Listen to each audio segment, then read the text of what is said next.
बिस्मिल्लाहिर्रहमानिर्रहीम।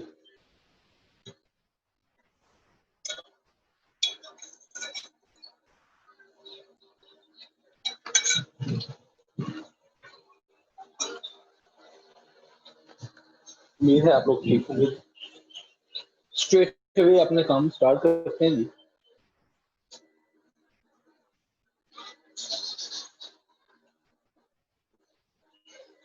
हमने फिर किया था differentiate a comparative view between arteries, veins and capillaries और whatever मैंने कंप्लीट करके ग्रुप में शेयर किया था ताकि ये अनकम्प्लीट चीज न रह जाए। अब बेटे कुछ थोड़े से फीचर्स हैं जो जरा ये कंपैरेटिव व्यू में नहीं आते थे। मैं चाह रहा हूँ मैं इसको सेपरेट करके आप लोगों से शेयर करूं। जैसे under the heading of some very important features.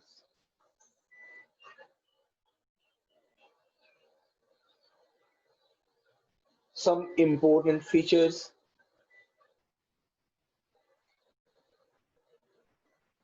उसमें नंबर 1 हम पहले बात करेंगे आर्टरीज की।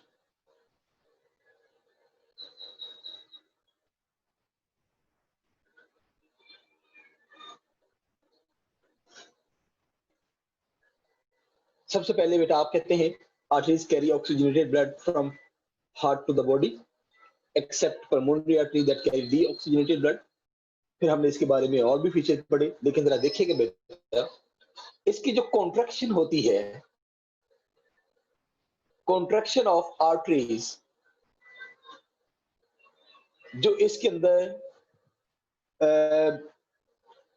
सर्कुलर मसल्स होते हैं वो कॉन्ट्रैक्शन करते हैं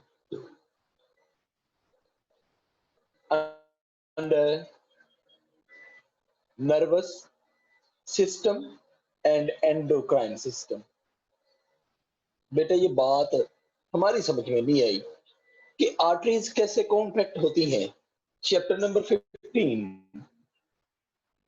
15 हमने किया हुआ है वेजोडाइलेशन एंड वेजोकॉन्स्ट्रिक्शन। ये जो वेजोडाइलेशन और वेजोकॉन्स्ट्रिक्शन होती है, it is the actually contraction of arteries. और ये जो आर्टरीज होती हैं ये बेटा डायलेट भी कर सकती हैं, ये बेटा कॉन्ट्रैक्ट भी कर सकती हैं। उनके अंदर जो सर्कुलर मसल्स होते हैं दे डू द, और ये जो कॉन्ट्रैक्शन होती है ये नर्वस सिस्टम और एंडोक्राइन सिस्टम यानी जो अपना हार्मोन सिस्टम होता है वो ये काम सर अंजाम देते हैं।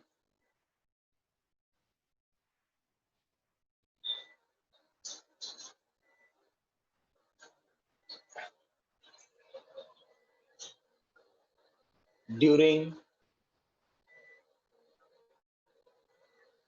स्टिमुलेशन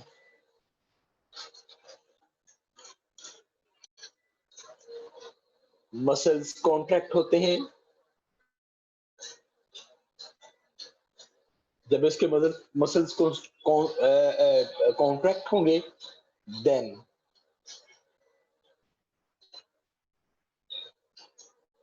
आर्टरीज कॉन्स्ट्रिक्ट हो जाएंगी। कॉन्स्ट्रिक्ट का मतलब होता है डायमीटर कम हो जाना। ये आपको पता है बेटा, बल्कि ये मैमल्स के अंदर, in mammals specially the arteries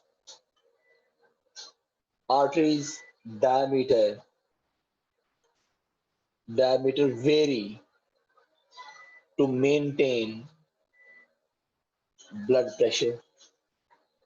कैसे बेटा?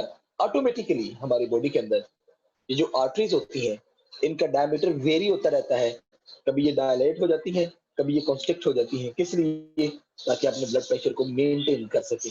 अगर ज्यादा होने लगे तो ये डायलेट हो जाती हैं, अगर कम होने लगे तो ये कॉन्स्ट्रिक्ट हो जाती हैं, ताकि ब्लड प्रेशर कम से कम 120 और ये 70 के दरमियान ऑल अबाउट मेंटेन किया जा सके। अच्छा, इसी तरह कुछ फीचर्स हैं, they are very much important for veins.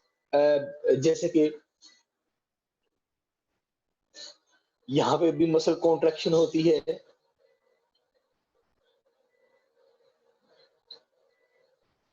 but for returning of blood.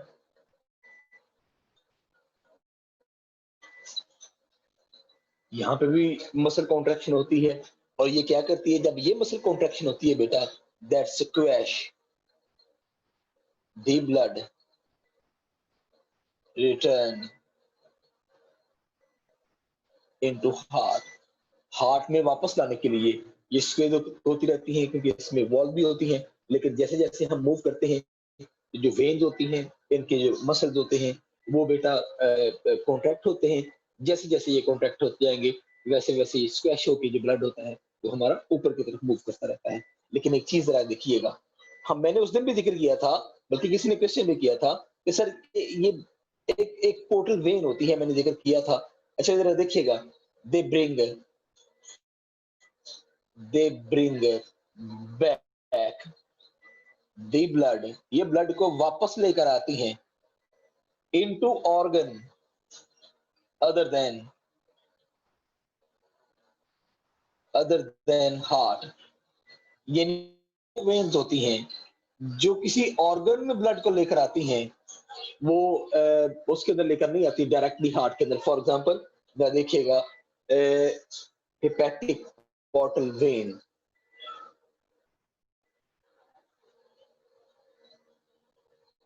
Hepatic portal vein, उस दिन भी अपना ये जिक्र हुआ था और मैंने ये आपसे कहा था कि ये वो वेन होती है जो इंटेस्टाइन से ब्लड को, इंटेस्टाइन टू लिवर, यानी ये लिवर में लेकर आती है और फिर आगे आकर हिपैटिक वेन होती है जो लीवर से ब्लड को हार्ट में लेकर जाएगा।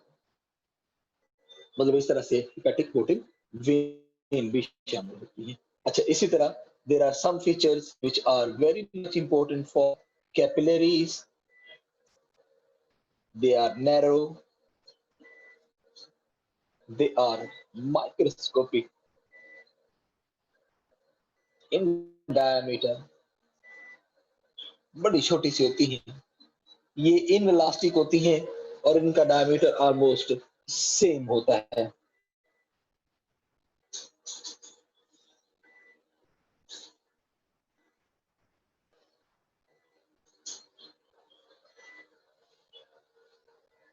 बट कैन बी वेरिएबल, ये वेरिएबल भी हो सकते हैं under control of nervous system and chemical system. यानी ऊपर जो एंडोक्राइन सिस्टम होता है, केमिकल सिस्टम। अगर आप बेटा पूछें तो मैं आपसे कहूं, जो हिस्टामीन है, हिस्टामीन वो बेटा इसके ब्लड प्रेशर को कंट्रोल, वो इसके डायमीटर को कंट्रोल कर सकती है। स्पेशली वो इसको क्या करती है, वो इसको डायलेट करती है। हिस्टामीन इन्फ्लेमेटरी ड्रग होती है जो कि कैपिलरीज का जो डायमीटर होता है उसको वो डायलेट करती है। अच्छा, इसके बाद अगर आप देखें बेटा, तो ये बकायदा तौर पर जो कैपिलरीज होती हैं, they are involved in transportation, sorry transportation ना कहें, the is exchange of materials between cell and blood। यानी ब्लड और सेल के दरमियान जो एक्सचेंज ऑफ सेगमेंट है, they are carried out by the blood capillaries. इसमें बाजुकात जो होती है वो डिफ्यूजन भी होती है, बाजुकात इसमें ऑस्मोसिस, सॉरी एंडोसाइटोसिस भी होती है, एंड बाजुकात इसमें एक्टिव ट्रांसपोर्ट भी होती है during exchange of this segment. तो ये बेटा कुछ टर्मिनोलॉजीज थी जो मैंने कहा कि मैं आपसे शेयर करूंगा। मैं इसको रिपीट कर रहा हूँ, ये तीनों जो हैं इसमें बहुत सारे फीचर बड़े इंपॉर्टेंट हैं जो कीवर्ड्स के तौर पर आप इसको देख सकते हैं। फॉर एग्जांपल आर्टरीज में कॉन्ट्रैक्शन ऑफ आर्टरीज होती है, सर्कुलर मसल्स होते हैं वो कॉन्ट्रैक्ट होते हैं under the control of nervous system and endocrine system. ये जो स्टिमुलेशन है, यानी जैसे स्टिमुलेशन आती है मसल कॉन्ट्रैक्ट होते हैं, stimulation from nervous system and ecosystem, endocrine system, ये कॉन्ट्रैक्ट हो जाते हैं और आर्टरीज जो होती हैं वो कॉन्स्ट्रिक्ट हो जाती हैं, स्पेशली आर्टरियोल्स कॉन्स्ट्रिक्ट होते हैं। ये मैमल्स के अंदर कॉन्ट्रैक्शन और डायलेशन होती रहती है आर्टरीज की to maintain the blood pressure of the body. फिर मैंने आपसे कहा जो वेन्स हैं वो मसल कॉन्ट्रैक्शन इनमें भी होती है, but for returning of the blood to the heart, ये जैसे ही स्क्वैश करेंगी ब्लड ऊपर की तरफ मूव करेगा और वो मूव करता हुआ हमारे हार्ट में आ जाता होता है। एक पोर्टल वेन होती है बेटा, हम कहते हैं वेन जो है वो ब्लड को रिटर्न करती है बैक टू द हार्ट, लेकिन पोर्टल वेन ऐसी होती है जो कि पर्टिकुलरली एक ऑर्गन को ब्लड रिटर्न करती है रादर देन हार्ट।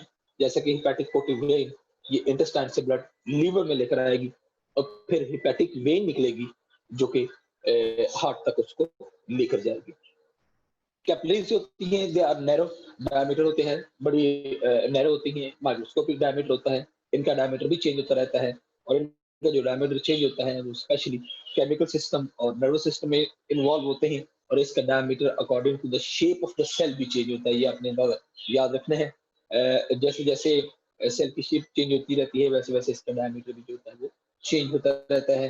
फिर मैंने बेटा कहा कि एंडोक्राइन सिस्टम में से एक हिस्टामिन होता है, वो केमिकल ऐसा होता है जो उसको डायलेट करता है। ये वो साइट होती है जहाँ पे आके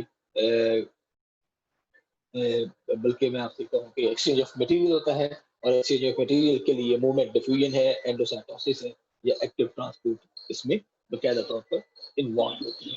मैं इसको रेज करने लगा हूँ, आप इसके स्क्रीनशॉट ले लें।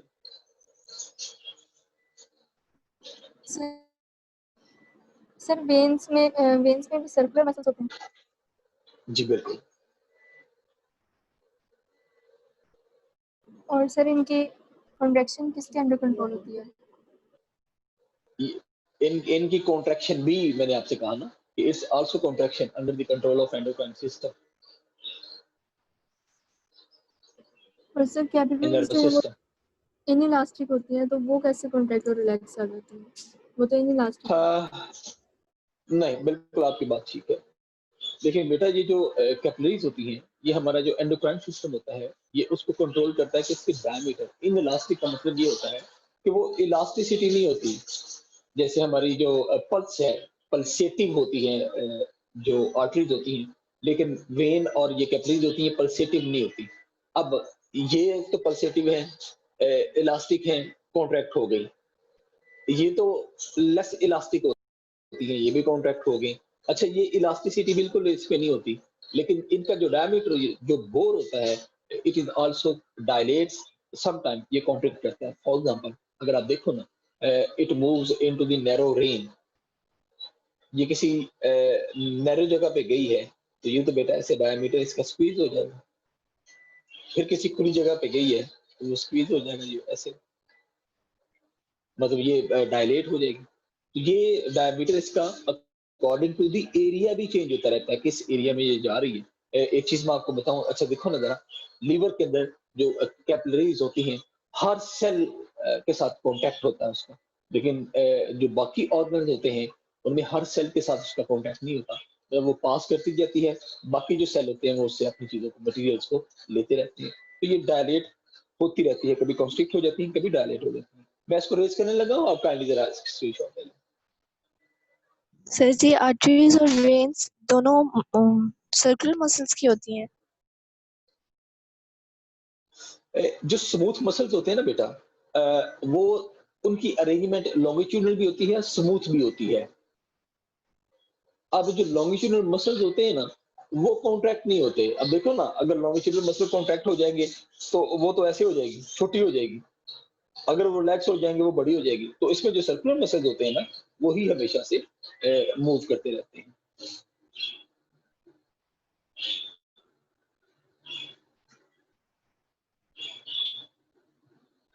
कैपिलरीज में भी? बेटा कैपिलरीज में तो मसल होते ही नहीं है भाई, कैपिलरीज में तो मसल नहीं होते। उसमें तो सिर्फ और सिर्फ बिल्कुल बारीक सी एंडोथेलियम होती है, thin epithelium, thin, very thin, कि एक सेल थिक होती है। चले भाई, ये एक छोटी सी टर्म और है, फिर इसके बाद हम ब्लड के टॉपिक को स्टार्ट करेंगे और इसको आगे लेकर चलेंगे। अथेरोस्क्लेरोसिस, ये आपने वर्ड पढ़ा हुआ है चैप्टर नंबर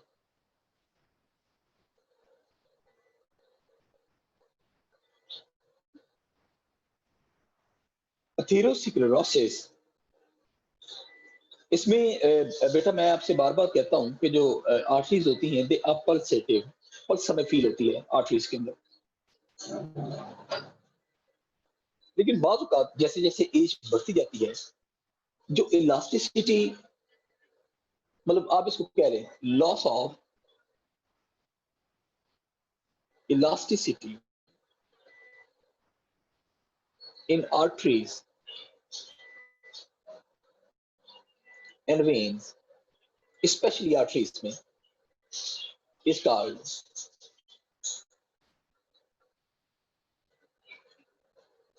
अथेरोस्क्लेरोसिस।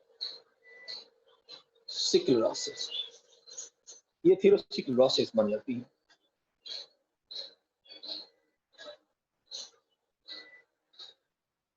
अब इसमें कुछ टर्म्स हैं जैसे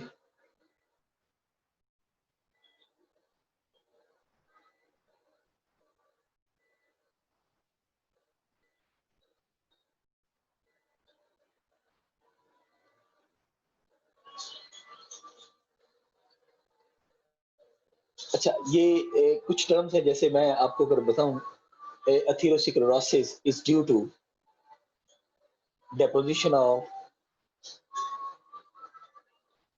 atherosclerosis is due to deposition of thrombus or embolus in arteries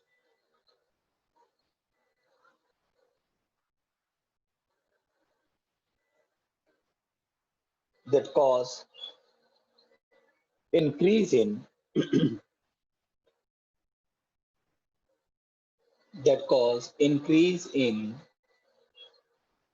hardening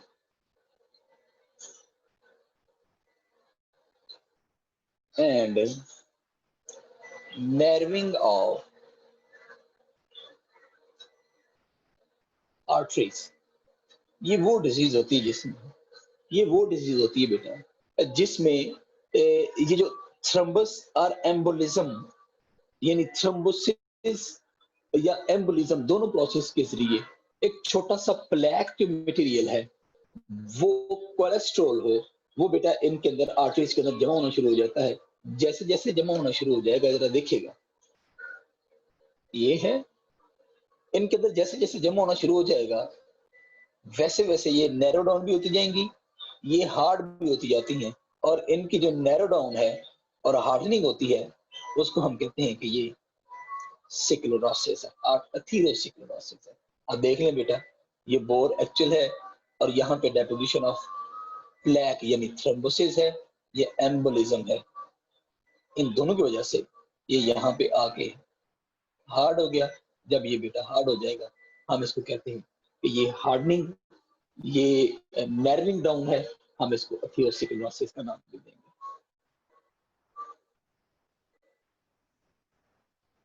अच्छा, इसमें एक और भी है जी बेटा, बोले सर। ये थ्रोम्बोलिज्म और एम्बोलिज्म में कोई डिफरेंस है? बेटा बड़ा डिफरेंस होता है, ये आगे चलकर हम करेंगे भी। थ्रोम्बोसिस का मतलब होता है जो चीज जहां पे है वहीं पे डिपॉजिट हो जाए, लेकिन एम्बोलस का मतलब होता है कोई चीज बनी कहीं और है, डिपॉजिट आके वो यानी डेपोजिशन साइट उसकी चेंज हो गई अलॉन्ग विद ट्रांसपोर्टेशन सिस्टम। तो ये बनता कहीं और है और आगे ट्रांसपोर्ट कहीं और होता है, डिपॉजिट कहीं और होता है, लेकिन इसकी site for formation and site of deposition same होती है। आर्टेरियोस्क्लेरोसिस, ये भी एक टर्म है बेटा, इसमें loss of elasticity due to thickening of middle layer and loss of elastic tissues with age. जैसे जैसे बंदा बूढ़ा होता जाता है बेटा, उनके जो आर्टरीज होती हैं, वो उनके अंदर इलास्टिक टिश्यू जो है वो आस्ता आस्ता डीजनरेट होते रहते हैं, और उनकी जो मिडिल लेयर्स होती हैं, जो मसल लेयर होती हैं, वो आस्ता आस्ता थिक होती जाती हैं। इसमें आर्टरीज थिक हो जाती हैं, हम इसको भी कहते हैं ये आर्टरियोस्क्लेरोसिस है। और इसमें सिर्फ एक वर्ड इसमें और है, और वो है एथीरोमा।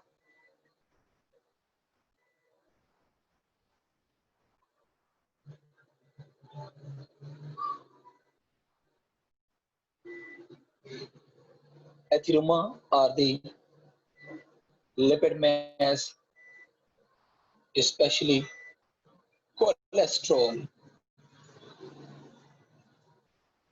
deposited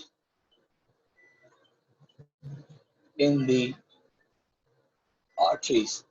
आर्टरीज के अंदर जब लिपिड की मैस जमा हो जाए, हम बेटा उसको कहते हैं कि ये एथीरोमा है। वो जो लिपिड है, वो जो कोलेस्ट्रॉल है, उसको हम एथीरोमा कहते हैं। तो ये बेटा 3 वर्ड्स हैं। एथेरोस्क्लेरोसिस क्या होती है, आर्टरियोस्क्लेरोसिस क्या होती है, और एथीरोमा क्या है।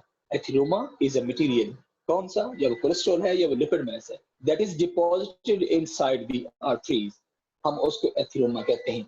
और आर्टरियोस्क्लेरोसिस क्या है, it is the loss of elasticity of the arteries due to the thrombus and embolism formation, जो कि नर्विंग डाउन करती है आर्टरीज को या उसको हार्डिंग करती है। आर्टरियोस्क्लेरोसिस बेटा एक ऐसी टर्म है जिसमें आप कहते हैं कि degeneration of elastic tissues and thickening of the middle layer, जो कि with the passage of age, जैसे जैसे हम ओल्ड होते जाएंगे, हमारी जो आर्टरीज है वो हार्ड होती जाएंगी, हम इनको आर्टरियोस्क्लेरोसिस का नाम देंगे। अच्छा, मैं इसको रेज करने लगा, आप जरा कहेंगे प्लीज इसकी पिक ले लें। जी बेटा। सर आर्टरियोस्क्लेरोसिस में कॉज जो है वो थ्रोम्बस नहीं हो सकता? जब हम एथेरोस्क्लेरोसिस की बात करेंगे ना बेटा, तो एथेरो का मतलब है एथीरोमा। एथीरोमा का मतलब होता है कुछ चीज डिपॉजिट हो गई है। जब हम आर्टरियोस्क्लेरोसिस की बात करेंगे तो आर्टरियो का मतलब होता है कि डायरेक्ट आर्टरी डीजनरेट हो रही है, उनमें इलास्टिसिटी जो होती है वो डीजनरेट हो जाएगी। तो फिर इसलिए हम उसको कहते हैं कि इसके अंदर प्लैक और मटेरियल जमा होगा, इसके अंदर अगर डेपोजिशन इस केस में जमा होगी तो वो एथेरोस्क्लेरोसिस है, लेकिन अगर विदाउट डेपोजिशन वो हार्ड हो गई है तो उसको हम कहते हैं ये आर्टरियोस्क्लेरोसिस है। ये फर्क है ना। एथेरोस्क्लेरोसिस वेन्स में हो सकती है, आर्टरीज के अलावा वेन्स में? वेन्स में होने का फायदा नहीं है, वो इसलिए फायदा नहीं है कि उसने आस्ता आस्ता से ब्लड को वापस लेकर आना है टू हार्ट। अच्छा, ऐसा होता भी नहीं है, क्योंकि सबसे ज्यादा एक्टिव जो होती हैं वो आर्टरीज होती हैं, और सबसे ज्यादा इंपॉर्टेंट भी इनमें से आर्टरीज होती हैं, क्योंकि उसने पंप करना होता है, हार्ट ने पंप करना होता है ब्लड को, आर्टरीज में आगे डिवाइड होना होता है। अब अगर आर्टरी बंद हो जाए तो फिर बेटा काम खराब हो सकता है, लेकिन अगर वेन बंद हो जाए तो वेन बंद बड़े आराम से वो खुल भी जाती है, लेकिन उसमें हार्ट अटैक का खदशा नहीं होता।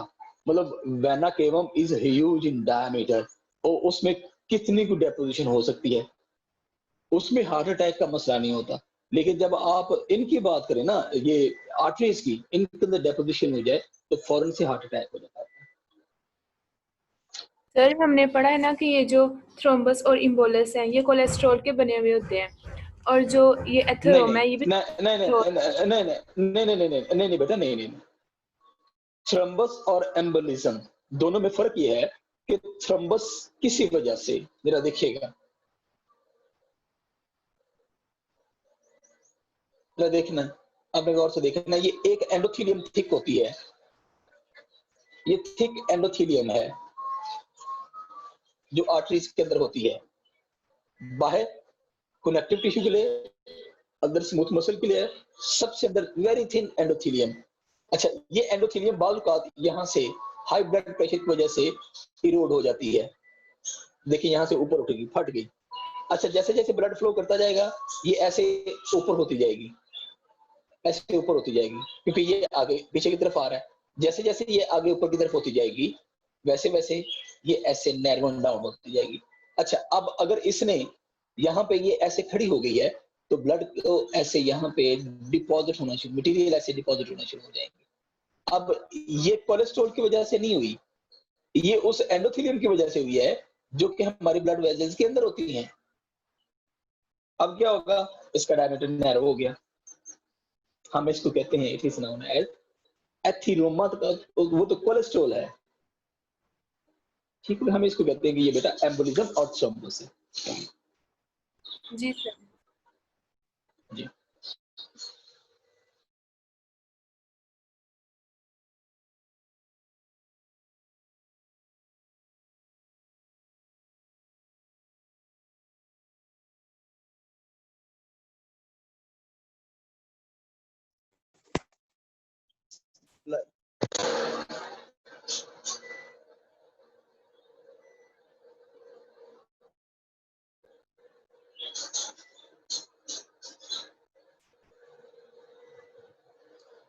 blood beta, it is a circulatory connective tissues। ये सर्कुलेटरी फ्लूइड है और इसको हम सर्कुलेटरी कनेक्टिव टिश्यू का नाम भी देते हैं क्योंकि ये हमारे बॉडी सेल्स को कनेक्ट करके रखता है। अच्छा, ये वो वाहिद है that is in the form of fluid connective tissue. ये वेट ऑफ द ब्लड है वो आपको पता है 1/12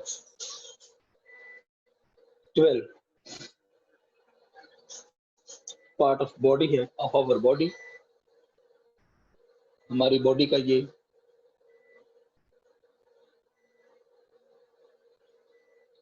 यानी 12वां हिस्सा होता है, 12th पार्ट होता है। द पीएच इसकी आपकी बुक में 7.4 है, लेकिन बहुत सारी जगहों पे लिखा हुआ है 7.35 टू 7.45 तक इसकी जो पीएच है वो होती है। इसमें बेटा आपको पता है हम इसको दो हिस्सों में तकसीम करते हैं, एक इसका अपना प्लाज्मा होता है और एक ब्लड सेल्स होते हैं। The plasma is all about 55% of the cell और जो ब्लड सेल्स होते हैं they constitute 45% total blood, total part of the blood. ये इस तरह से इसको हम डिवाइड करते हैं। जो प्लाज्मा है उसके दो हिस्से होते हैं। आगे बेटा हम इसको करते हैं, पहले हम यहीं पे लिख देते हैं, फिर बाद में इसको मैं रेज कर दूंगा। प्लाज्मा के दो पार्ट होते हैं, इसमें वाटर भी होता है और उसमें सोल्युबल मटेरियल भी होता है। जब आप बेटा वाटर की बात करेंगे तो इसमें तकरीबन 90% प्लाज्मा का जो पार्ट होता है वो वाटर है और इसमें 10% इसमें dissolve substances, soluble substances, soluble material होते हैं। जब आप ब्लड सेल्स की बात करते हैं तो ब्लड सेल में बेटा आरबीसीज हैं,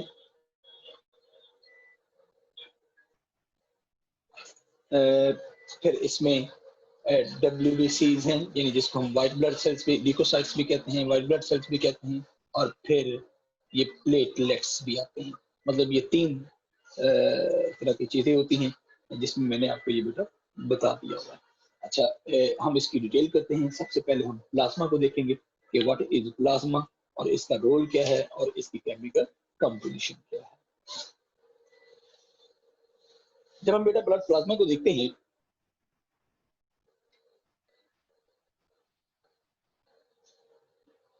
ब्लड प्लाज्मा, मैंने अर्ज किया कि it is composed of 90% of water. देखिए बेटा 10% बाकी चीजें कौन सी होती हैं हम उसकी बात करेंगे। इसमें 10% जो बाकी चीजें हैं उसमें सबसे पहले जो अव्वलीन चीज आती है वो आती है मिनरल्स और आयंस। इसमें मिनरल्स और आयंस आती हैं। For example, they constitute about 9% of the total plasma, और इसमें सबसे ज्यादा sodium chloride, that is about 2/3 of ions. इसमें सबसे ज्यादा जो साल्ट में मौजूद होता है वो सोडियम क्लोराइड होता है, जिसको हम टेबल साल्ट कहते हैं। और ये जो आयंस होते हैं, ये बेटा आपको पता है कि दे maintain the osmotic pressure of blood. ये हमारी बॉडी का ऑस्मोटिक प्रेशर को ऑफ ब्लड को मेंटेन करते हैं। अच्छा, इसी तरह देयर आर सम प्रोटीन्स जिसको हम प्लाज्मा प्रोटीन का नाम भी देते हैं। They are also very much important, और ये तकरीबन आप कह लें कि they are 7 to 9% of our plasma. इसमें ये आपने जरूर इसमें गौर से देखना है कि these protein they are soluble in water. ये वाटर सॉल्युबल प्रोटीन होती है। कौन कौन सी? इम्यूनोग्लोबिन,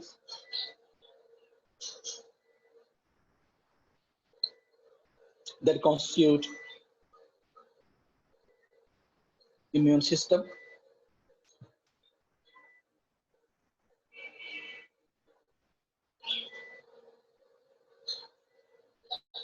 thrombin, blood clotting,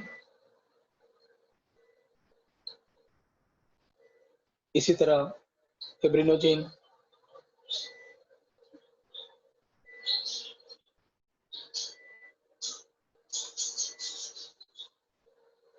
ये भी ब्लड क्लॉटिंग। दोनों में फर्क क्या है? दोनों में फर्क ये है कि it act as a catalyst, ये उसको इनहांस करती है ब्लड क्लॉटिंग को, और एक्चुअल में ब्लड क्लॉट फिब्रिनोजेन करता है। और इम्यूनोग्लोबिन,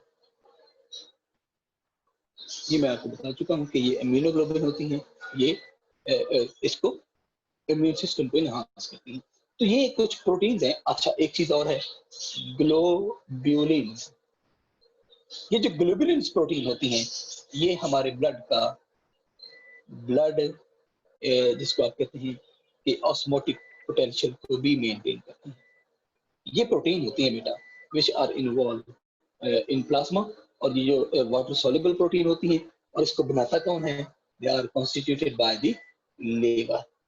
ये लीवर के अंदर से कॉन्स्टिट्यूट होती है।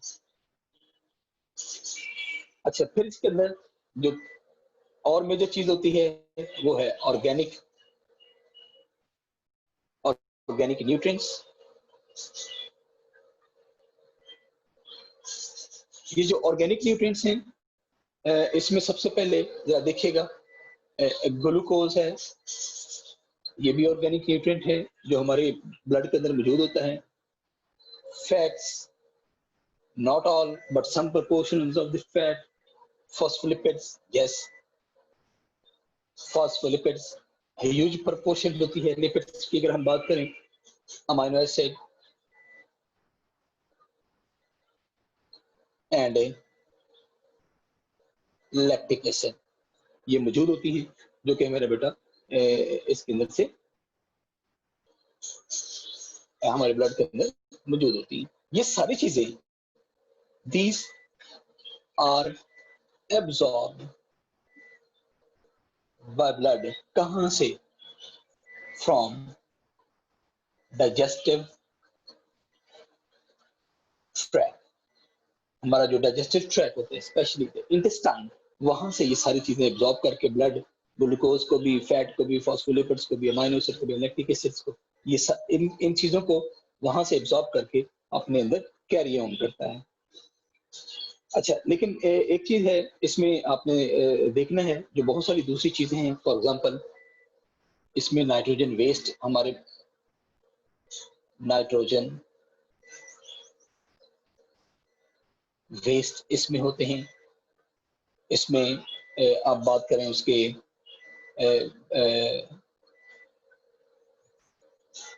बात करें गैसेस की, वो हमारे ब्लड के अंदर मौजूद होती हैं। और अगर आप इसमें बात करें उसकी जिसको आप कहते हैं हार्मोन्स की, तो ये भी हमारे ब्लड के अंदर यानी प्लाज्मा का पार्ट होते हैं। अच्छा जरा देखिएगा, नाइट्रोजन वेस्ट में कौन सा? Urea, uric acid. अच्छा गैसेस कौन सी? Oxygen and carbon dioxide.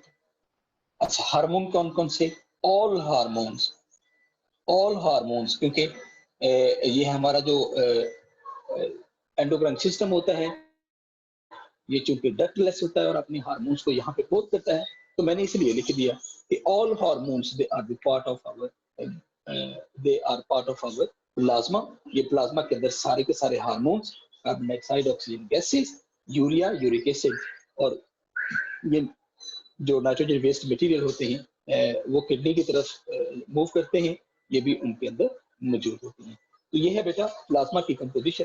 इसमें अगर आपको कोई क्वेश्चन है तो प्लीज आप जरूर पूछ लें। सर ये एल्ब्यूमिन प्रोटीन ग्लोबुलिन प्रोटीन की एग्जांपल है। हाँ ये बिल्कुल बिल्कुल बिल्कुल एल्ब्यूमिन ग्लोबुलिन प्रोटीन में आती है।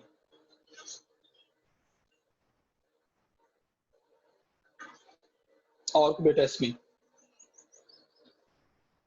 ठीक है जी, मैं इसको रेज करता हूँ, हम आगे चलते हैं और एक टेबल के जरिए हम पता करते हैं differentiate between white blood cells and red blood sales.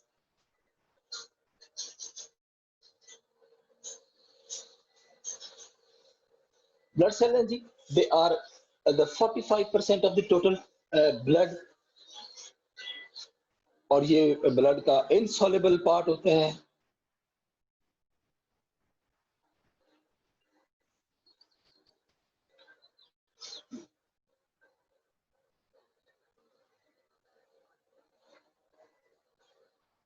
ये ब्लड सेल्स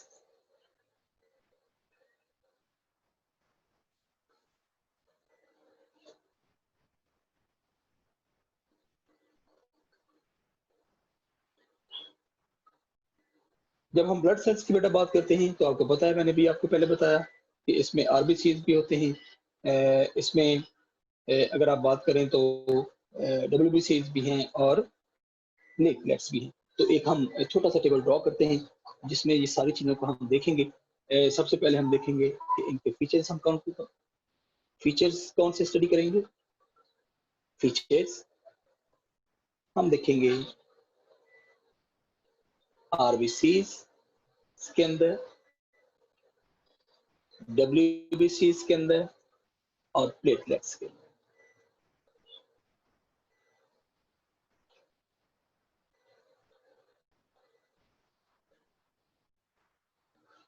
ठीक हो गया। अच्छा फीचर सबसे पहले है जी, व्हाट इज अ नेम। इसके अलावा इसका नाम क्या है? द फर्स्ट नेम, जिसको हम कहते हैं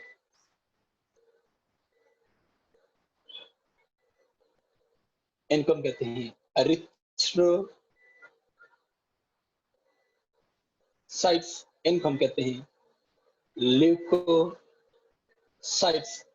और इनको हम कहते हैं थ्रोम्बोसाइट्स। थ्रोम्बोसाइट्स का मतलब होता है कि ये ब्रोकन पार्ट्स होते हैं। अच्छा ये तो हो गया नाम। फिर जरा देखिएगा इनका कलर क्या होता है। इनका जो कलर होता है वो रेड होता है। ये दोनों जो होते हैं दे आर कलरलेस, ये भी कलरलेस के जुमरे में आएगा।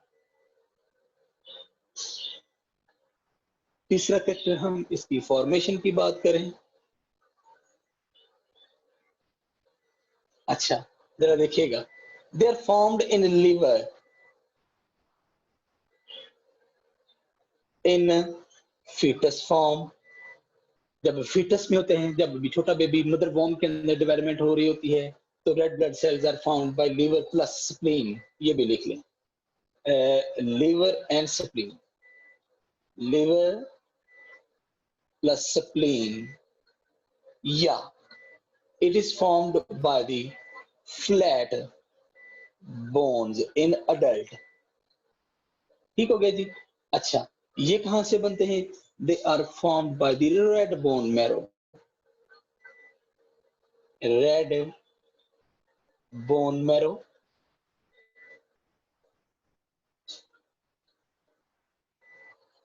and lymphatic system. हमारा जो लिम्फेटिक सिस्टम होता है वो आपको पता है लिम्फोसाइट्स को बनाता है। लिम्फोसाइट्स व्हाइट ब्लड सेल्स की एक टाइप होती है। ये कौन बनाता है जी? ये रेड बोन मैरो, ये भी रेड बोन मैरो बनाता है प्लेटलेट्स को।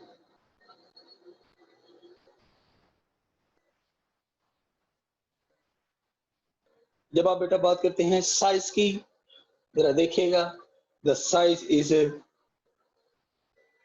8 माइक्रोमीटर,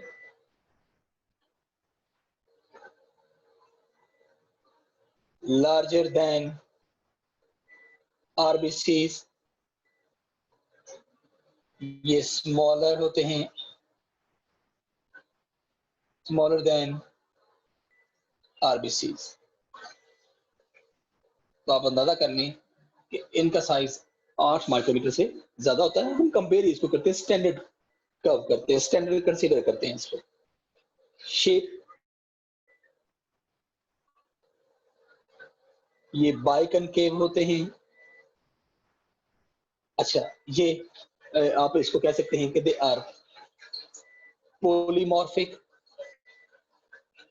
पॉलीमॉर्फिक का मतलब होता है कि बहुत सारी शेप होती हैं और ये शेप को चेंज भी बाद वक्त कर लेते हैं अकॉर्डिंग टू द कंडीशंस, और ये प्लेट लाइक होते हैं, इसलिए तो हम इनको प्लेटलेट्स कहते हैं।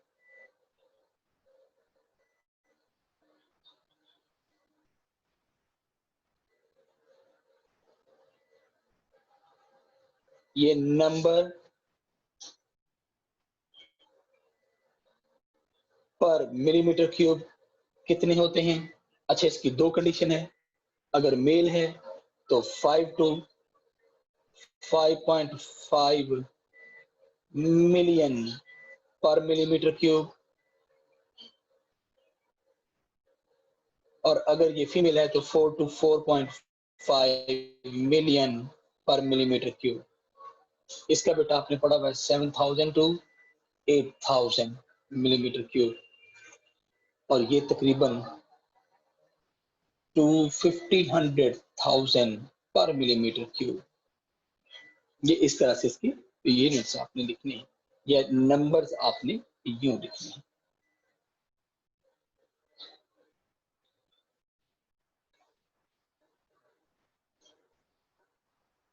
अच्छा, इनका जो स्ट्रक्चर होता है जरा देखिएगा। नो न्यूक्लियस, कोई न्यूक्लियस नहीं होता।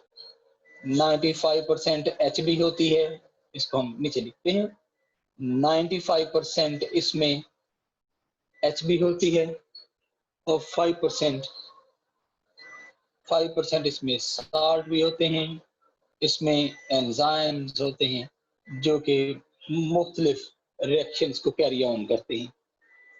इसमें बकायदा तौर पर हमें एक न्यूक्लियस और उसके ऑल जितने भी सेलुलर ऑर्गेनेल्स हैं वो हमें नजर आते हैं। इसमें हमें नो न्यूक्लियस, कोई न्यूक्लियस नजर नहीं आता, बल्कि ये होते क्या हैं? दे आर ब्रोकन सेगमेंट्स, बल्कि ये ब्रोकन सेगमेंट्स होते हैं।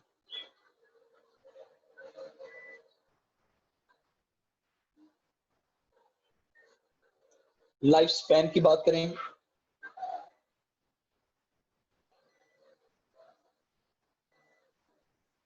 लाइफ स्पैन की बात करें तो ये 4 महीने या 120 डेज इसकी लाइफ स्पैन है। ये वेरिएबल है बेटा। ये sometime they live for only 10 days, sometimes they live for 6 months, sometimes they live for only a few minutes। तो ये इसकी जो लाइफ होती है वो वेरिएबल होती है। इसकी लाइफ आप सब में लेके कंसिडरेबल नहीं है, क्योंकि ये ब्रोकन पार्ट्स होते हैं, ये सेल होते ही नहीं है। अच्छा, इसके बाद इनके फंक्शंस की हम आते हैं फाइनल। फंक्शंस क्या हैं? ये गैसेस को कैरी ऑन करते हैं। ये क्या करते हैं? They form our immune system, ये हमारे इम्यून सिस्टम को बनाता है, और ये ब्लड को क्लॉट करता है। ये बेटा आपके पास एक टेबुलेटेड फॉर्म में डिस्क्रिप्शन मौजूद है for the type of the blood cells, जिसको आप कंसीडर कर सकते हैं कि ये हमारा एक तरह का ये ऑलमोस्ट ये क्लियर, लेकिन कुछ पॉइंट ऐसे होते हैं जिनको हम बाद में भी डिस्कस करेंगे। मैं फिर इसको रिपीट कर रहा हूँ। बेटा जो रेड ब्लड सेल्स हैं, they are also called erythrocytes, they colour in blood formation, liver and spleen in fetus form, flatter bone, nearly red bone marrow of the adult में होता है, size 8 micrometer है, biconcave shape होती है, variable in numbers 5 to 5.5 million in males and 4 to 4.5 million in female. इसमें कोई nucleus नहीं होता, 95% हीमोग्लोबिन और 5% इसमें एंजाइम साल्ट होते हैं जो कि मेटाबॉलिक रिएक्शन को कैरी ऑन करने के लिए होते हैं। लाइफ स्पैन इनका 4 महीने यानी 120 दिन का होता है, उसके बाद रिप्लेस हो जाते हैं। फंक्शन इनका गैसेस का होता है। व्हाइट ब्लड सेल्स की बात करें, कॉमनली कॉल्ड ल्यूकोसाइट्स, कलरलेस होते हैं, रेड बोन मैरो, और ये जो हमारा लिम्फेटिक सिस्टम होता है लिम्फोसाइट बनाते हैं। Larger than RBCs, polymorphic in shape, बहुत ज्यादा फ्लेक्सिबल होने की वजह से इनकी जो शेप्स होती हैं वेरिएबल हो जाती हैं। 7 to 8,000 पर मिलीमीटर क्यूब इनके नंबर्स होते हैं। They have nucleus and all other cellular जिसको आप कहते हैं ऑर्गेनेलिस इनके अंदर होते हैं। इनका लाइफ स्पैन वेरिएबल होता है, कुछ टाइम के लिए होते हैं, कुछ चंद दिनों के लिए होते हैं, कुछ घंटों के लिए होते हैं, और कुछ 6 माह और सालों तक भी रहते हैं। ये हमारे इम्यून सिस्टम को फॉर्मेशन करता है। अगर आप बात करें प्लेटलेट्स की, they are known as thrombocytes, colourless होते हैं, रेड बोन मैरो से ये भी बनते हैं, स्मॉलर देन आरबीसीज होते हैं। ये प्लेट की शेप होती है, ये 250,000 पर millimetre cube, non nucleus and ये सिर्फ और सिर्फ ब्रोकन पार्ट्स होते हैं, इसमें सेलुलर ऑर्गेनेल्स का तस्वर भी नहीं है। चूंकि ये सेल नहीं है तो इसकी लाइफ स्पैन भी नहीं है, और ये ब्लड क्लॉटिंग के लिए हमें काम देते हैं। इसमें मेरा बेटा का क्वेश्चन है, तो प्लीज आप पूछें ताकि हम आगे बढ़ें। सर आरबीसीज का फंक्शन एक्सप्लेन कर दें। आरबीसीज का function to carry on gases, हमने ट्रांसपोर्टेशन ऑफ गैसेस में पढ़ा तो है, गैसेस एक्सचेंज। सर ये जो व्हाइट ब्लड सेल्स हैं, इसके आपने लिखा है लाइफ स्पैन शेप जो है वो पॉलीमॉर्फिक होती है, तो ये टाइप टू टाइप वेरी करती है या एक ही टाइप की चेंज हो सकती है? नहीं बेटा, ये टाइप टू टाइप वेरी करती है ना, ये टाइप टू टाइप नहीं वेरी करेगी। ये आगे चलकर ना जब हम पढ़ेंगे ना उसको, जब हम पढ़ेंगे अपना होम्योस्टेसिस वाला चैप्टर, तो उसमें मैं आपको बताऊंगा कि इसकी जो शेप होती है, बल्कि हमने आगे चलकर पढ़ना है अपना लिम्फेटिक सिस्टम, उसमें भी हमें पता चल जाएगा। लिम्फेटिक सिस्टम के अंदर भी ये व्हाइट ब्लड सेल्स बाहर आते हैं एंडोथेलियम से, फ्लेक्सिबिलिटी शेप की वजह से। तो ये आगे चलकर हम इसको पढ़ेंगे। और कुछ इसमें क्वेश्चन है पूछने के स्पेसिफिक टाइप अगर हम लें कोई, तो उसकी तो शेप सेम रहेगी ना? हाँ भाई, ऐसा ही है, ऐसा ही है, आप सही कह रहे हैं, ऐसा ही। जी सर। और सर ये जो लाइफ स्पैन आपने लिखा है, आरबीसीज पे तो सर सेल्स नहीं होते, तो इनका तो हमने लाइफ स्पैन लिखा है। आरबीसीज का सर आपने कहा कि प्लेटलेट्स जो है वो सेल्स होते ही नहीं है, तो इसलिए हम इसका लाइफ स्पैन कंसिडर नहीं करते। तो सर जो हाँ, आरबीसीज हैं वो भी तो सेल्स नहीं होते, कार्पेसल्स हैं ना, वो भी तो सेल्स नहीं है। नहीं भाई, आरबीसीज बकायदा सेल्स होते हैं, उनके अंदर मेटाबॉलिक रिएक्शन हो रहा होता है, उसमें सिर्फ न्यूक्लियस ही नहीं होता भाई, बाकी तो सारी की सारी चीजें उसके अंदर मौजूद होती हैं।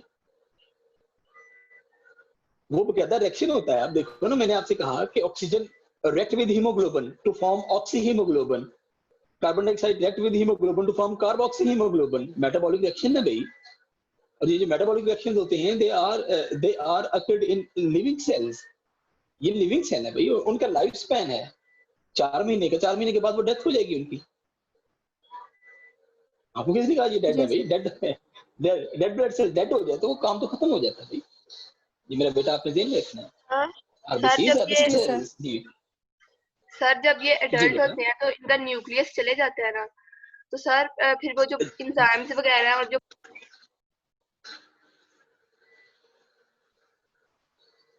डॉक्टर ईशा, मैं आपका क्वेश्चन से समझ गया हूँ। कि जब आरबीसीज मैच्योर हो जाते हैं तो फिर उसके बाद उनका जो न्यूक्लियस होता है वो गायब हो जाता है, और मैच्योरिटी के बाद इनके पास जो एंजाइम होते हैं they are stored in their cytoplasm, इनके पास जो प्रोटीन्स होती हैं they are stored in cytoplasm, इनके पास जो साल्ट होते हैं they are present in cytoplasm. Salt इसलिए मौजूद होते हैं ताकि आरबीसीज का ऑस्मोटिक पोटेंशियल को मेंटेन किया जा सके। ये ना हो कि आप पानी ज्यादा पी लें तो रेड ब्लड सेल्स के अंदर चला जाए, ये ना हो कि आप पानी कम पिए, यानी ब्लड के अंदर पानी की कमी हो जाए तो वो जो रेड ब्लड सेल से पानी खींच के तो वो उनको स्क्वीज कर दे। साल्ट इसलिए मौजूद होते हैं कि वो आरबीसीज के जो ऑस्मोटिक पोटेंशियल है उसको मेंटेन कर सके। एंजाइम इसलिए होते हैं बेटा because they catalyze biochemical reactions for the attachment of the gases, वरना उसमें ऑक्सीजन जो न्यूक्लियस होता है वो नहीं होता। चलें जी, कुछ फीचर्स हैं जो हम साथ साथ कर लेते हैं, फिर हम इंशाल्लाह इसको आगे लेकर चलेंगे। सम अदर फीचर्स या important features of blood cells. ये कंपैरिजन में नहीं आ सकते थे इसलिए मैंने कहा कि मैं इसको सेपरेट करवा दूंगा। सबसे हम करते हैं पहले आरबीसीज। एक चीज आपने ध्यान में रख लेनी है, मैंने अभी आपसे कहा कि ये 4 to 4.5 million 5.5 million most abundant blood cells in human body। Human body के अंदर अगर सबसे ज्यादा न्यूमरस को सेल्स हैं, सबसे ज्यादा पाए जाने वाले जो सेल्स हैं, then they are their RBCs। और फिर सबसे बड़ी बात ये होती है mature RBCs do not divide। ये भी आपने ध्यान में रखना है कि जैसे ये मैच्योर हो जाता है ये फौरन से डिवाइड नहीं होता। मैच्योर कब होता है?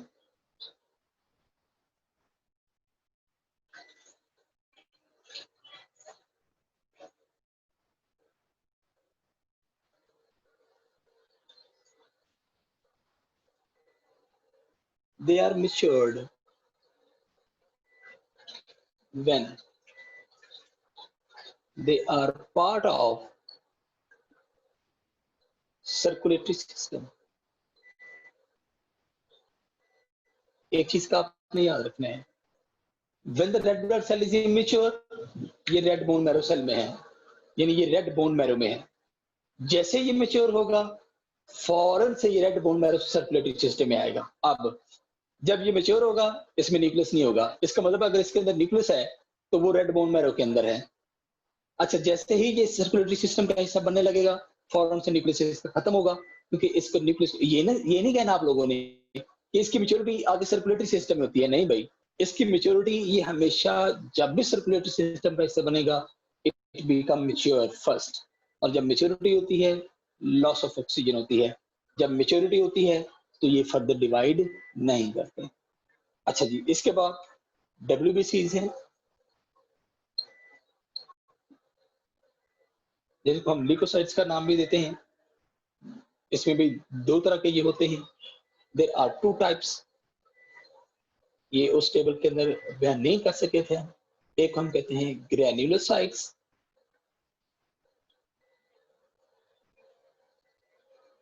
और एक हम कहते हैं ग्रैन्युलोसाइट्स।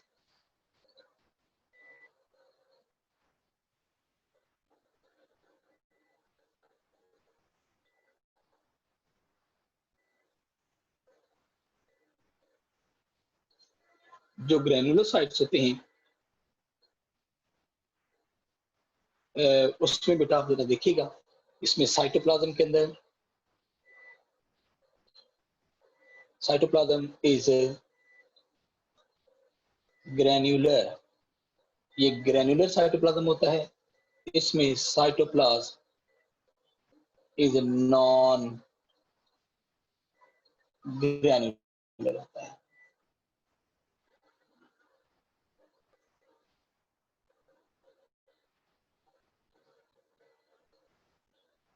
इसकी आगे टाइप है बेटा, जैसे ग्रेनुलर 3 तरह का होता है, एक को हम कहते हैं न्यूट्रोफिल, एक हम कहते हैं बेसोफिल, एक हम कहते हैं इयोसिनोफिल। इसकी बेटा 2 टाइप्स होती हैं, एक हम कहते हैं लिम्फोसाइट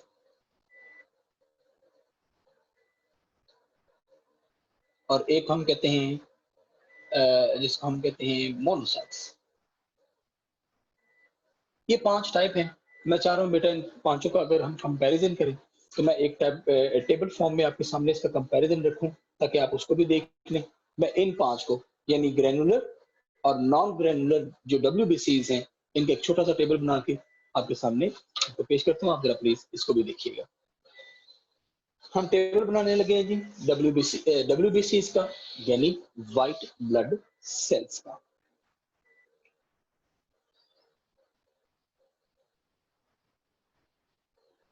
इसमें चलो थोड़ा सा ऊपर तक लिखते हैं। फीचर हम देखेंगे ग्रेनुलोसाइट्स और एग्रेनुलोसाइट्स।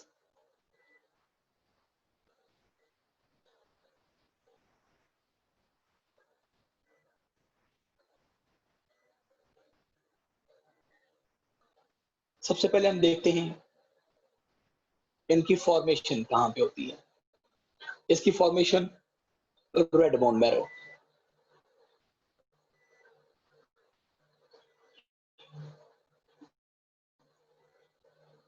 इनकी formation bone marrow 1, lymphatic system 2। और लिम्फेटिक सिस्टम में मैं बेटा आपको बताऊं तो लिम्फेटिक सिस्टम के अंदर ये लिम्फाइड मैसेज के अंदर भी बनते हैं यानी जिसको हम लिम्फ नोड भी कहते हैं। लिम्फाइड मैसेज के अंदर भी जिसको हम स्प्लीन, टॉन्सिल, एडेनॉइड और थाइमस भी कहते हैं। मतलब आप ये कह लें कि लिम्फेटिक सिस्टम के अंदर ये लिम्फ नोड्स के अंदर भी बनते हैं और लिम्फाइड मैसेज के अंदर भी बनते हैं। तो इसका मतलब ये हो गया इसके 3 फॉर्मेशन साइट है।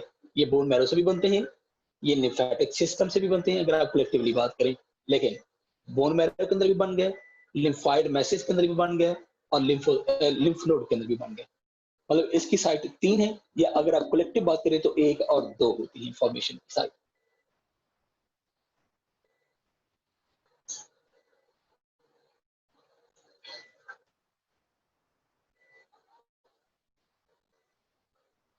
न्यूक्लियस की बात करें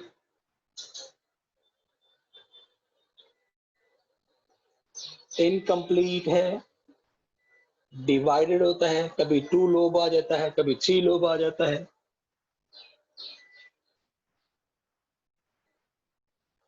और स्फेरिकल होता है। इसमें स्फेरिकल टू लोब्ड न्यूक्लियस होता है।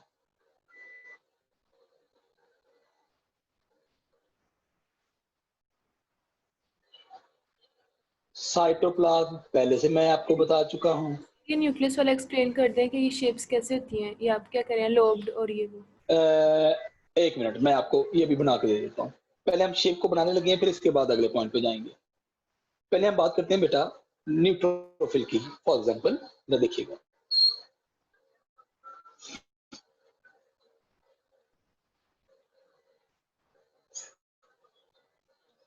इसका जो न्यूक्लियस होता है वो ट्राइलोब होता है, मोस्टली 3 लोब्स का। इयोसिनोफिल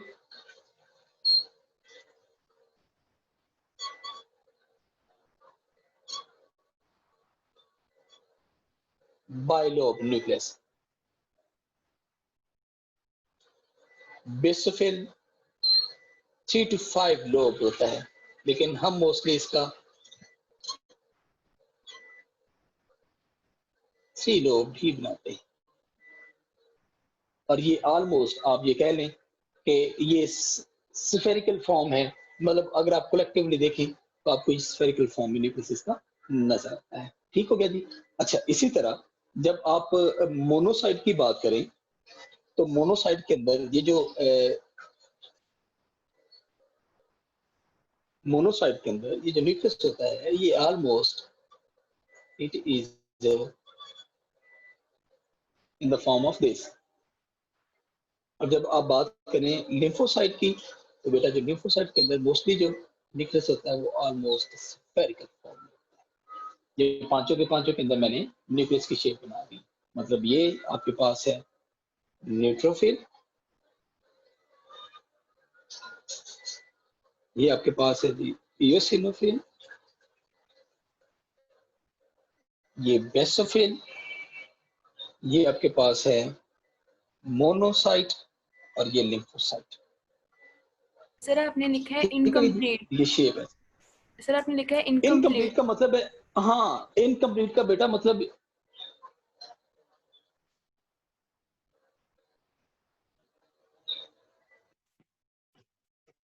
इनकम्प्लीट का जो इनकम्प्लीटली डिवाइडेड है, इनकम्प्लीट नहीं है, इनकम्प्लीट डिवाइडेड मैंने लिखा बेटा, ये कॉमा सेंटर में डाल गया है इसकी तरफ प्लीज। इनकम्प्लीट का मतलब ये नहीं कि स्ट्रक्चर कंप्लीट नहीं है उसका, इनकम्प्लीट डिवाइडेड और स्फेरिकल। जैसे ये इनकम्प्लीट डिवाइडेड है, ये सात आपस में जुड़े हुए हैं, ये सात आपस में जुड़े हुए हैं, ये सात आपस में जुड़े हुए हैं, ये इनकम्प्लीट डिवाइड,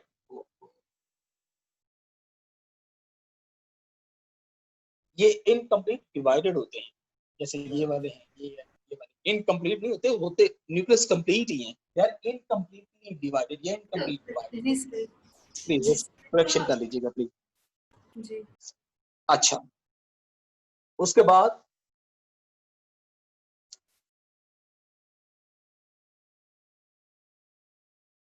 ये मैंने आपको बेटा बता दिया कि ये ग्रैनुलर साइट होते हैं। ये एग्जांपल के तौर पर अगर हम इसको कोट करें तो ये इयोसिनोफिल, बस ये आखिरी बात, उसके बाद इसको खत्म करेंगे। इयोसिनोफिल, बेसोफिल,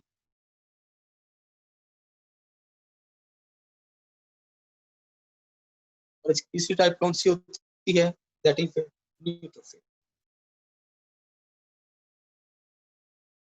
अच्छा, इसमें दो आ जाते हैं, लिम्फोसाइट्स प्लस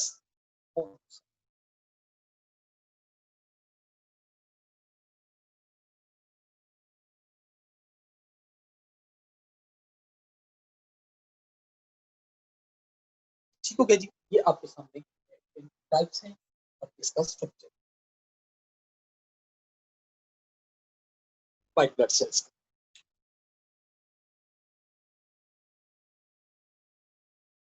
चलिए बेटा सबसे लास्ट में हम करते हैं, फिर इसकी बात इंशाल्लाह कल कर लेंगे क्योंकि छोटा सा प्लेटलेट्स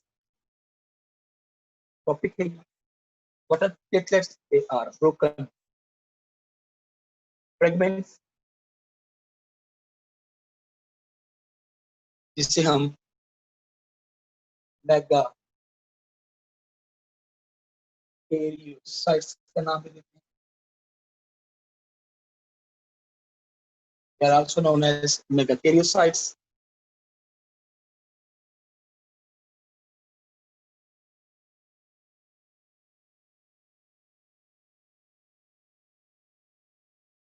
ये क्या करते हैं?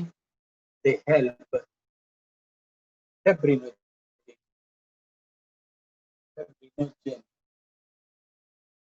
clot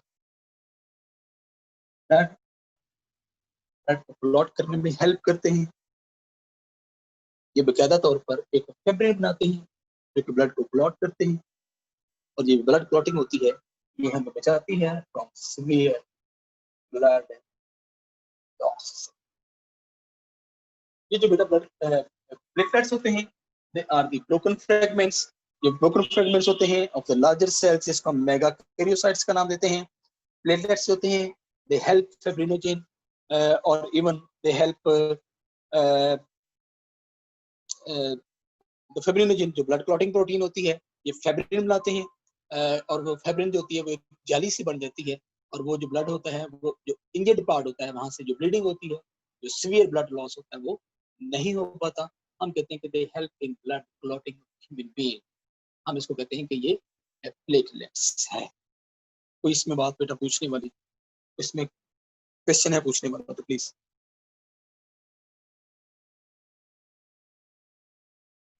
सर हमारी बॉडी में जितनी भी आर्टरीज हैं उन सबकी पल्सिंग हो रही होती है।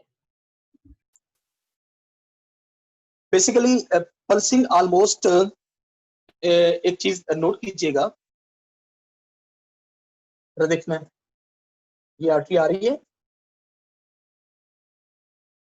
इसने आगे डिवाइड होना है।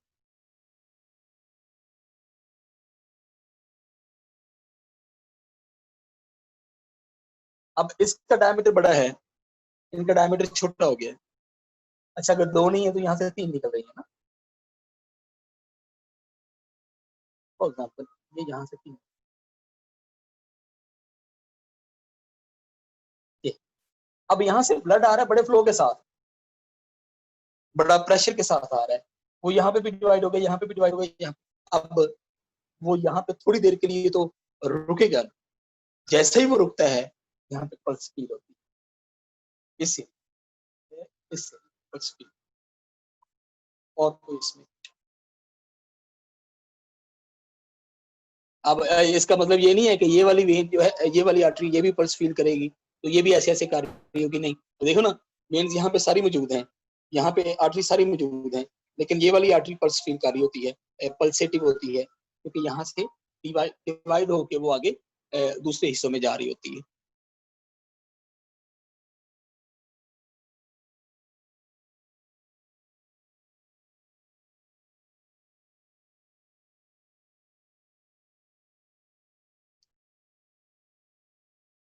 जी बेटा और कोई क्वेश्चन नहीं तो फिर इंशाल्लाह कल मिलेंगे जी नए टॉपिक के साथ, क्योंकि इसी को हम आगे कैरी ऑन करेंगे कि हमारा फंक्शन ऑफ ब्लड है, कुछ ब्लड रिलेटेड डिजीजेस है और लिम्फेटिक सिस्टम हमारा पड़ा हुआ है, बाकी फिर इंशाल्लाह हम इसको कल देखेंगे।